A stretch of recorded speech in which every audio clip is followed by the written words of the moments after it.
श्री कोल्ह जी और अल्ल जी की इन दोनों भाइयों का चरित्र सुनो। इसके सुनने से प्रभु में विश्वास और भक्ति बढ़ती है। इन दोनों में बड़े भाई श्री कोल्ह जी थे, जो संसार के विषयों से बिल्कुल परम वैराग्यवान, तामसी पदार्थ तो छूते भी नहीं थे। खाने पीने की तो बात जाने दो, हर समय भगवत नाम, भगवत रूप, गुण, बस इन्हीं का गान करते, इन्हीं के ध्यान में रहते थे। और इनके जो दूसरे भाई थे छोटे अल्ह जी, वो सब कुछ खाते पीते थे, राजसी भोग भोगते थे और राजा के साथ, राजकुमार के साथ ही बैठते उठते और राजाओं के ही गुण गाते, रजोगुणी रूप की महिमा गाते। वो बड़ी सुंदर थी, वो बड़ा सुंदर था, ऐसा वैसा। कभी वो भगवान का गुणगान करने में रुचि नहीं रख रहे थे। पर खास बात थी कि वो बड़े भाई का बहुत आदर करते थे। जो भक्त थे बड़े भाई, उनका वो आदर करते थे। लेकिन कभी कभी भगवान की कोई चर्चा सुन लिया, कोई ऐसे पद गा दिया, रुचि नहीं। रुचि तो राजाओं के रूप गुण का गान करना, उनके भोग विलास में, वैसे ही सब खाते जो नहीं खाना चाहिए। पर खास बात क्या हुई, बोले बड़े के अधीन रहे, उनके सामने जाते ही नम्र रहते। ईश्वर और अपने बड़े भाई भक्त में कोई अंतर उनकी दृष्टि में नहीं था, इतना आदर करते थे। ये बहुत बड़ी बात हो गई। उनके सामने जितनी देर रहते बहुत दैन्य रहते, बिल्कुल मानो एकदम साधु। बाद में तो सब रजोगुणी। बड़ा भाई देख करके अंदर से बड़ा दुखी होता कि सामने तो बहुत दैन्यता करता है, पीछे ये सब मनमानी आचरण करता है। क्या करें, इसको ले चलें एक बार भगवान के सामने, इसको ले चलें, शायद इसकी बुद्धि बदले। चलो द्वारिकापुरी, द्वारिकाधीश के दर्शन करो, उनको साष्टांग प्रणाम करो, तुम्हारा मंगल होगा। क्योंकि श्री कृष्ण को एक बार साष्टांग प्रणाम करने वाले का जो सौभाग्य उदय होता है, वो बड़े बड़े यज्ञों के करने वाले का भी नहीं होता। एकोपि कृष्ण कृतः प्रणामो दशाश्वमेधा भृतेन तुल्यः दशाश्वमेधी पुनरेपि जन्मो कृष्ण प्रणामी न पुनर्भवाय। एक बार श्री कृष्ण को दैन्य भाव से साष्टांग दंडवत करने वाले का कैसा लाभ होता है? बोले 10 अश्वमेध यज्ञ, अश्वमेध यज्ञ, 10 अश्वमेध यज्ञ के अवृत स्नान का, अर्थात पूर्णता का उसे फल मिलता है। पर 10 अश्वमेध यज्ञ और श्री कृष्ण के प्रणाम करने वाले का अंतर यह रहेगा कि 10 अश्वमेध यज्ञ करने वाला स्वर्ग आदि लोकों को भोग कर मृत्यु लोक आएगा और कृष्ण प्रणामी न पुनर्भवाए। चलो प्रभु श्री कृष्ण द्वारिकाधीश के चरणों में साष्टांग प्रणाम करो चल करके। अल्ल जी तो कोल्ह जी को ईश्वर की तरह मानते थे, जो आज्ञा उनके साथ चल दीजिए। द्वारिकापुरी पहुंचे, प्रभु के सामने, द्वारिकाधीश के सामने एक विलक्षण घटना घटी, जिसे कान लगाकर सुनिए। क्यों कह रहे कान लगाकर? क्योंकि इससे तुम्हारा विश्वास बढ़ जाएगा, इससे तुम्हारी भक्ति बढ़ेगी, तुम्हें समझ में आएगा कि हमारे प्रभु की भक्ति कितनी सामर्थ्यशाली है। कोल्ह जी ने भगवान को प्रसन्न करने के लिए पद, ऐसा करना भी चाहिए, जब अपने ठाकुर के दर्शन करने जाए तो कोई पद उनकी महिमा से भरा हुआ, अगर वहां वातावरण भी देखे, मानो जैसे श्री जी के सामने, राधा वल्लभ जी के सामने समाज हो रही, तो चुपचाप सुनो, बोलने की जरूरत नहीं। ऐसा अवसर है कि आप गा सकते हैं, तो कोई पद सुना सकते हैं। देखो माई सुंदरता की सीमा, जो आचार्य महापुरुषों ने गाए हैं। कोल्ह जी ने सुंदर पद प्रभु को सुनाया। अल्ल जी हाथ जोड़े चुपचाप खड़े हुए हैं। भगवान को जो बहुत प्रिय बात है वो ये है कि भक्त चरण धरि भाव तरत भवसिंधु अगाध। अगर भक्तों के चरणों में भाव आ जाए तो तरने में देर नहीं लगती है। और भक्त के चरणों में भाव रखने वाला दैन्य होता है। ये दो विशेष लक्षण अल्लाह जी में है, जो यद्यप कुमार्गामी आचरण कर रहे हैं, पर ये दो बात है। भक्त भाई को भगवान के समान मानते हैं और अपने को बहुत नीच मानते हैं। मैं बहुत नीच हूं, इसलिए दैन्य है। श्री कोल्ह जी ने पद सुनाया, द्वारिका के नाथ सब नाथन के नाथ प्रभु, देवन के दिव्य देव संकट सहाय हैं। ब्रह्मा शिव देव दैत्य दानो अरु मानवादि, सब ही के रचैया और सब में समाये हैं। कारज के कारण ओ तत्वन के तत्व आप, माया के अधीश ईश अलख लखाए हैं। महिमा महान गावे वेद और पुराण, कुल पार नहीं पावे हारी शीश को नवावे हैं। द्वारिकाधीश को पद सुनाने के बाद कहा, भाई तो भी तो बहुत बढ़िया गायक है, राजाओं की सभा में गाता है, देख सुना द्वारिकाधीश को। वो सुख चाहते, हम कैसे सुनाए, हमारे अंदर तो भक्ति ही नहीं है। जिससे प्रभु प्रसन्न होते हैं वो बात ही हमने नहीं नहीं, हम जब कह रहे हैं तो सुनाओ ना। तो उन्होंने प्रभु की ब्रज लीला संबंधी पद सुनाए। बड़ा सुंदर उनका स्वर था, क्योंकि राजाओं की सभा में तो सब रजोगुणी काम था। द्वारिकाधीश के सामने बड़े भ्राता भक्त की आज्ञा हुई तो गाय, गलीन में गोकुल की गासी गासी गोपीन को, गोरस ओ गोरस को दान ले सिहायो है। सगरियल बेलीन को नवल नबेलीन को, गाय के गवायो अरु नाच के नचायो है। अबुलान आन मान प्राण की हरन हारी, बांसुरी बजाए घर बार भूलवायो है। ये जसुदा के छैया, ये रास रंग के रचैया, भैया नेह की नदी में तय नहायो और नहवायो है। देश विदेश के देखे नरेशन रीझ की को जो बूझी करेगो, याते तने तन जात गिरो गुण, सौ गुण अवगुण गाठी परेगो। बांसुरी वारो बड़ो रिझवार है, श्याम जुने कुसुधार ढरेगो। ये लाड़ी लो छैल छबीलो अहीर को, पीर हमारे ही की हरेगो।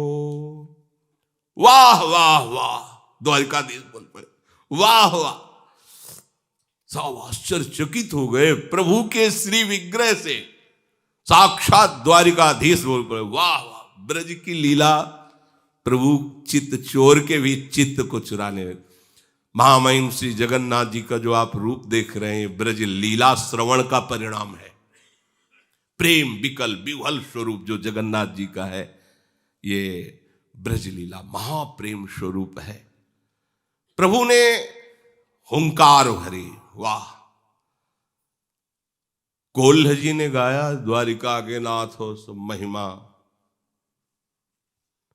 जब अल्लाह जी ने गाया, पूरा मंदिर आश्चर्यचकित हो गया कि वाह वाह वाह।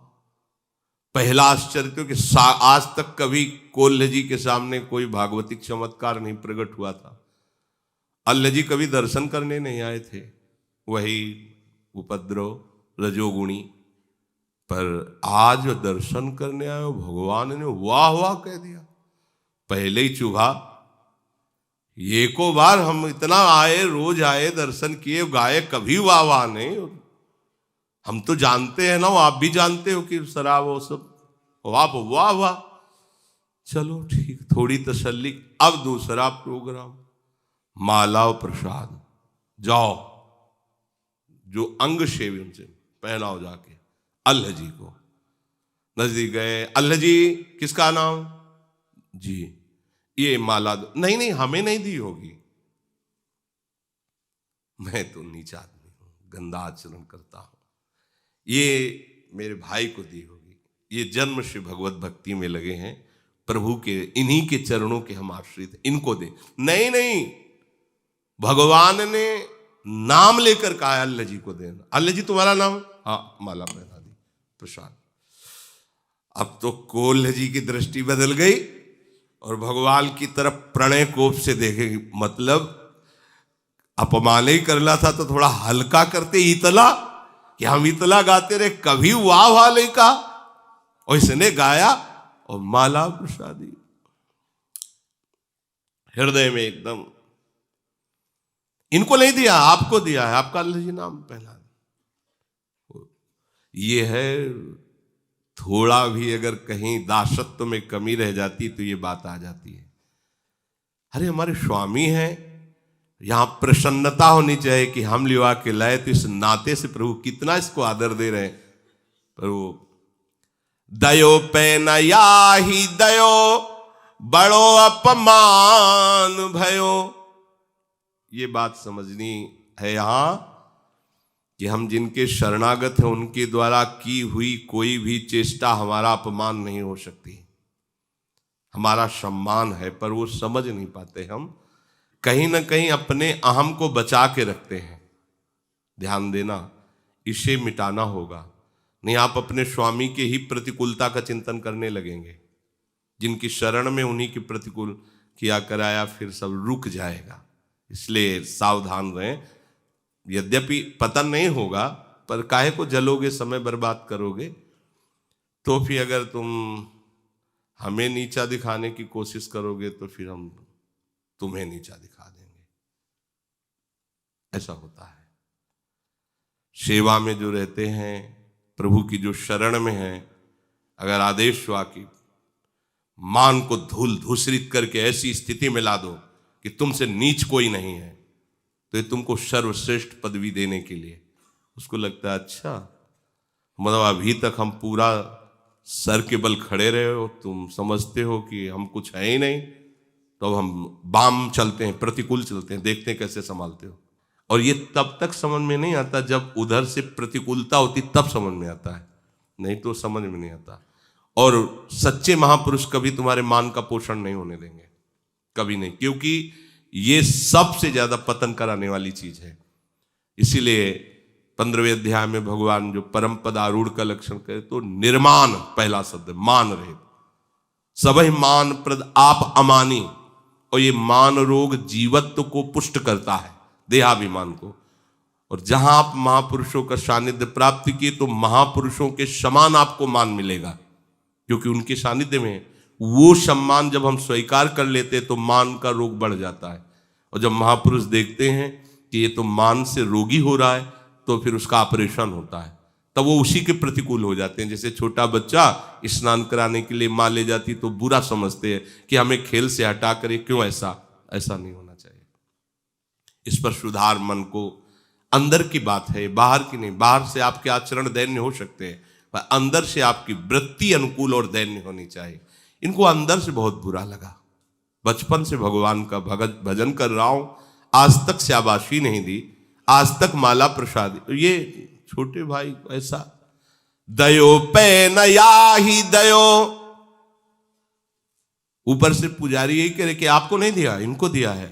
दयो पे नया ही दयो, बड़ो अपमान भयो। गयो बूढ़ो सागर में दुख को न पार है, बूढ़त ही आगे भूमि पाई चलो झूमी। प्रीति सो अनीति भूले, नाही मानो तरवार है। सो ही आए लेन हरिजन, मन चैन झिल्यो। मिल्यो कृष्ण जाय पायो, अति सुख सार है। बैठे जब भोजन को तो दई उभय पातर ले, दूसरी जो कैसे कही वही भार प्यार है। अल्लाह जी के कहने पर पुजारी ने कोल्ह जी को साफ कह दिया, ये माला तुम्हें नहीं, ये अल्लाह जी के लिए है। कोल्ह जी को लगा बहुत बड़ा अपमान भगवान ने कर दिया। बस ये बात समझो, भगवान मंगल भवन है, भगवान से सम्मान चाहते हो, उनकी हर चेष्टा मंगल स्वरूप है। ये रहता है, पक्का रहता है, और ये बहुत बुरा रोग है, बड़े बड़ों के अंदर रहता है। भाई रात दिन हम सेवा में रहते, थोड़ा तो सभा में बोलो कि हम तुम्हारे जिलाए जी रहे हैं, तुम्हारे पोसे वो चाहता है। भाई ये है ना, पूरा हमारा जितना कुछ इन्हीं से चल रहा है। नहीं हम तो आपके इशारे से चल, पर अंदर जो फुलरा चढ़ा वो गिराएगा तुम्हें, ये पक्का। अब अगर उसे ये माना जाए कि हमारा अपमान हो गया, तब तो भाई बहुत ही मतलब मंदबुद्धि। गुरु के द्वारा की हुई चेष्टा अपमान होती है क्या? और जब हम ऐसी वृत्ति रखते हैं कि इन्होंने हमारा अपमान कर दिया, तो फिर शरणागति पर संशय खड़ा हो जाता है कि आपने क्या समर्पित किया था शरणागति में, तन मन वचन और स्वयं। तो अपमान किसका हो रहा है? उनका समर्पित तन, उनका समर्पित मन, उनका प्राण, उनका सब कुछ। तो वो अगर आपको ऐसा ही लग रहा, तो अपने आप का अपने आप से अपमान करने तुम्हें परेशानी क्या है? अगर आपको ऐसा भास भी हो रहा है कि हमारा अपमान हो रहा है, तो तुम्हारा है क्या, तुम बचे क्या? कम से कम इतना ही सोच लो।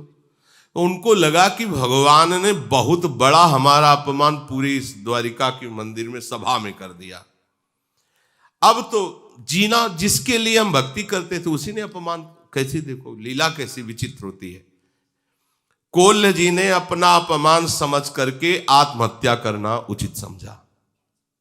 इतना जलन हो गई, अब ठीक नहीं है, तो समुद्र में जाके कूद गए। अब समुद्र में डूबते चले गए। जब नीचे गए तो दिव्य भूमि, जल का प्रभाव खत्म, सुंदर ऑक्सीजन, सुंदर वायु, से द्वारिकापुरी में पहुंच गए। ऐसे भक्त डूबना भी चाहे तो भगवान डूबने देंगे क्या? द्वारिकापुरी पहुंच, दिव्य द्वारिका का दर्शन, परमानंद की अनुभूति हुई। पर अंदर ही अंदर जल रहे हैं कि है तो वही द्वारिकाधीश जो माला उसको दी थी, हमें नहीं दी। अंदर जलन है, भूल नहीं पा रहे थे। जैसे तलवार का घाव हो तो कर सकता रहता, तो प्रभु के प्रति थोड़ा गुस्सा कि छोटी ही माला हमें भिजवा देते ये माला वाली बड़ी चक्कर है। जैसे समाज में जाए ना, जिस अपने समाजें होती तो निमंत्रण में, जैसे समाज में गए, 50 लोग बैठे हैं, तो उसमें क्या होता है, लिफाफा, माला और चद्दर। जरूरत नहीं ना लिफाफा की, ना चद्दर की, ना माला की, बगल में सबको पहना दिया गया। मान, ये तभी परिचय में आता है मान। देखो मान चाहने के लिए हम अपने को बहुत नीचा दिखा सकते हैं, मैं दुष्ट हूं, अधम हूं, नीच हूं, पामर हूं, और जूता के पास बैठ जाएंगे जाके, बात समझना। लेकिन उसमें भी मान की चाहत होती है। बात तब होगी जब जबरदस्ती तुम्हें कोई वहां बैठे हैं, और फिर आप अपने को अधिकारी मान करके हाँ यही मेरा अधिकार है, तो समझ में। अपने को कह रहे हैं हम नीच हो, जब दूसरा कहेगा नीच है, पाखंडी, तब कैसा लगा? हाँ, तो ये बड़ा सूक्ष्म विषय है। अब वो घाव की तरह उनको अंदर आनंद तो आ रहा है दिव्य द्वारिकापुरी के दर्शन में।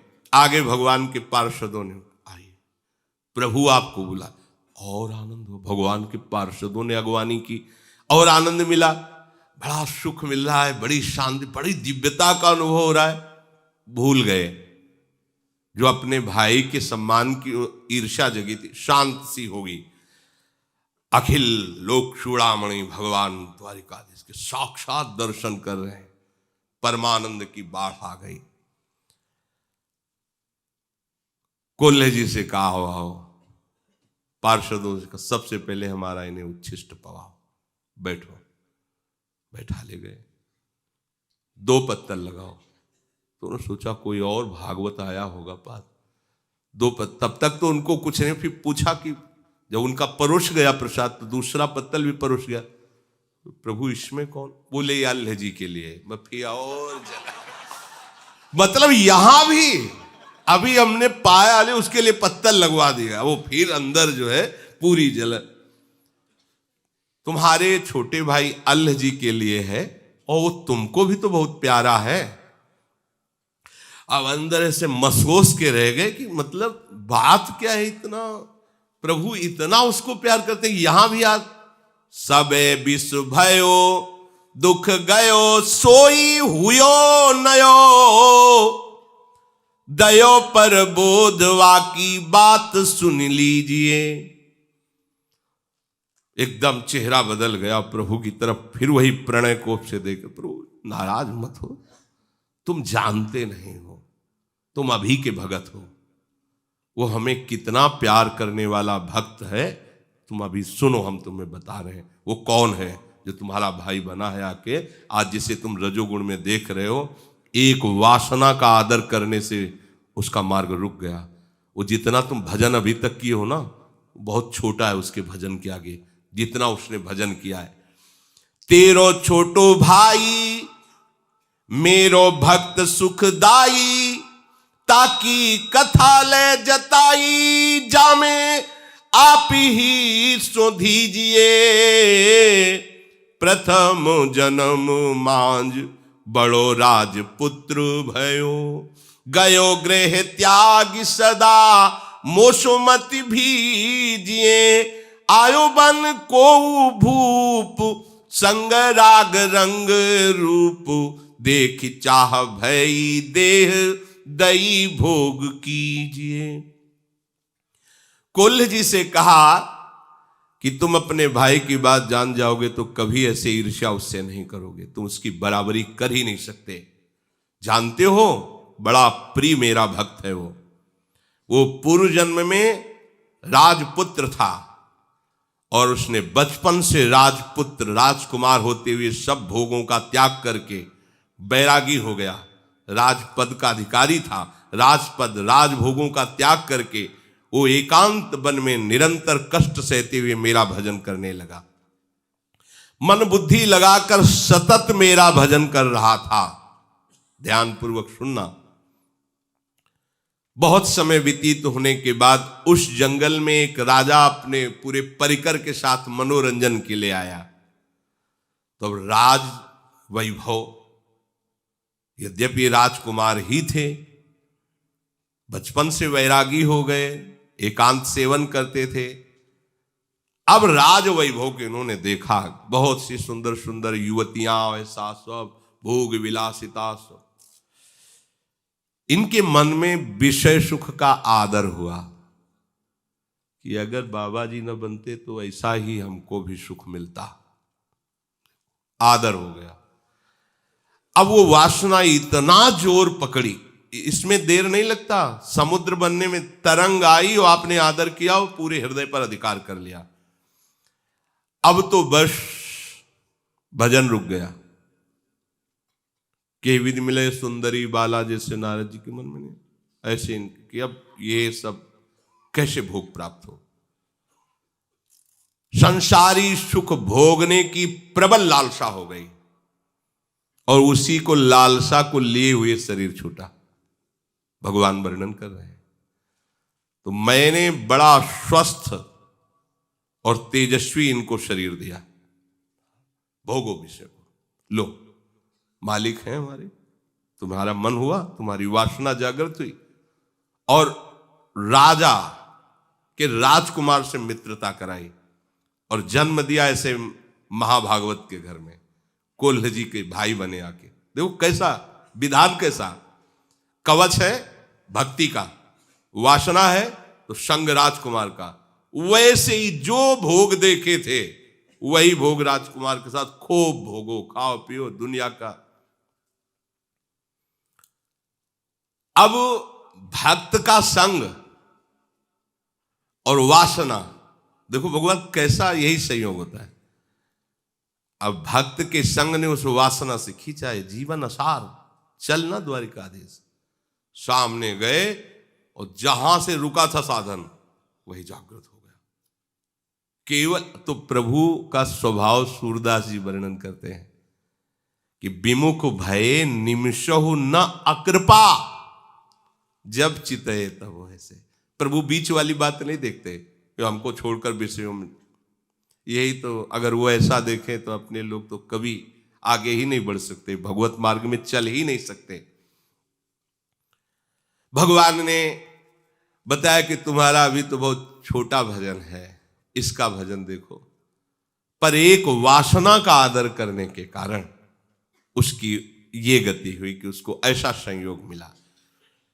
विषयी जनों को विषय भोगते देखकर या विषयी पुरुषों की बात सुनकर विषय भोगने की इच्छा प्रकट होती ही है।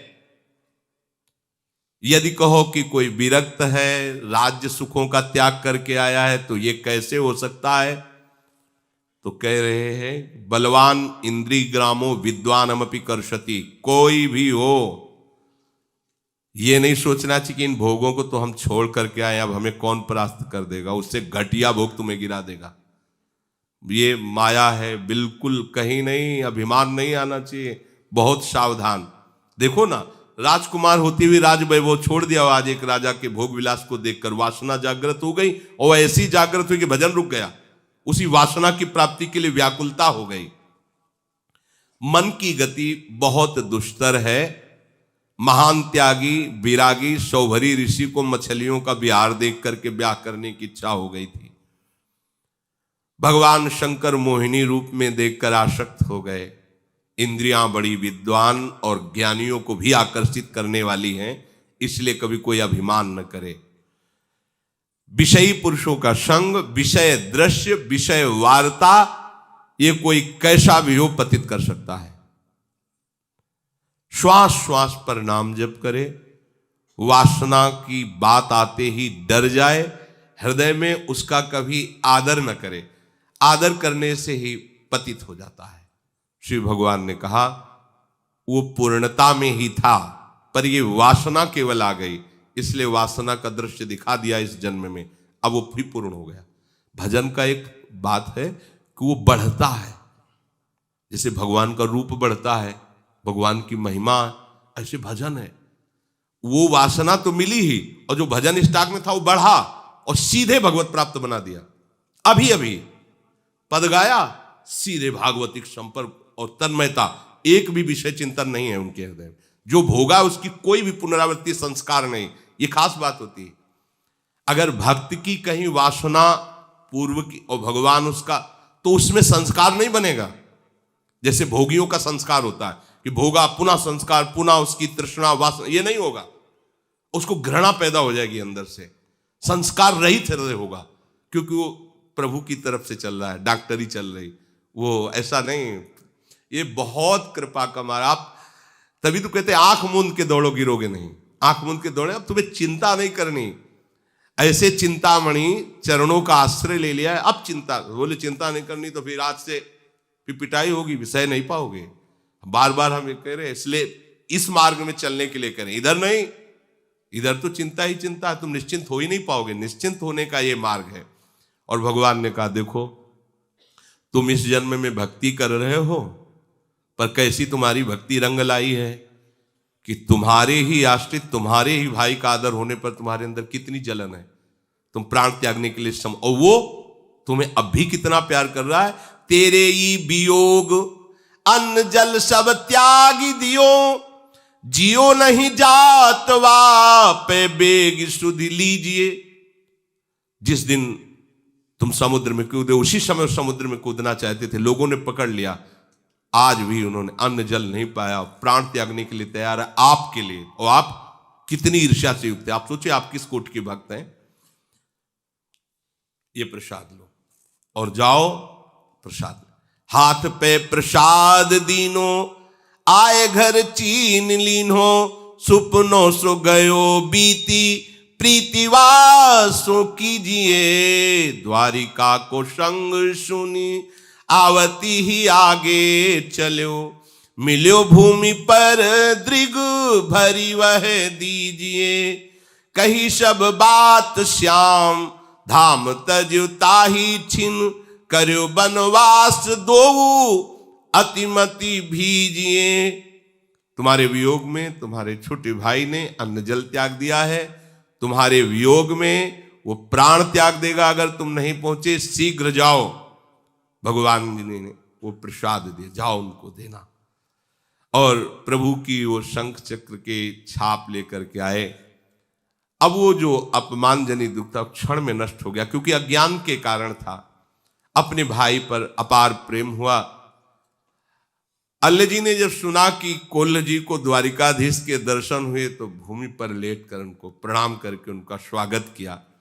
दोनों भाई आंखों में आंसू भरकर मिले, भगवत प्रसाद पाया और वहीं से आजीवन के लिए दोनों वनवासी होकर भगवत प्राप्त हुए।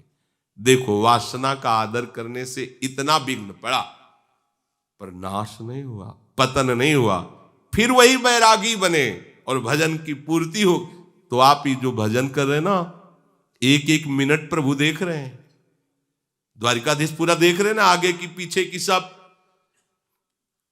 हमें ये नहीं सोचना कि हमें कोई देख नहीं रहा, अच्छाई या बुराई हुई, बहुत भजन कर रहा हूं, कोई शाबाश तो कहने वाला नहीं, जिसके लिए भजन करे वो शाबाश दे रहा है, वो देख रहा है। कोई देख नहीं रहा, मनमानी कर लेते हैं। नहीं, जिससे मिलना चाहते हो, जिसका भजन करे वो देख रहा है, तुम मनमानी कर रहे हो, इसलिए सावधान रहो। श्री भगवान कहते हैं मेरे भक्त का कभी नाश नहीं होता, मेरा भजन अविनाशी है। हाँ, थोड़ी रुकावट आ जाएगी यदि आप प्रमाद करोगे, तो क्या आपको भगवत प्राप्ति तो होनी ही है। श्री राधा वल्लभ लाल।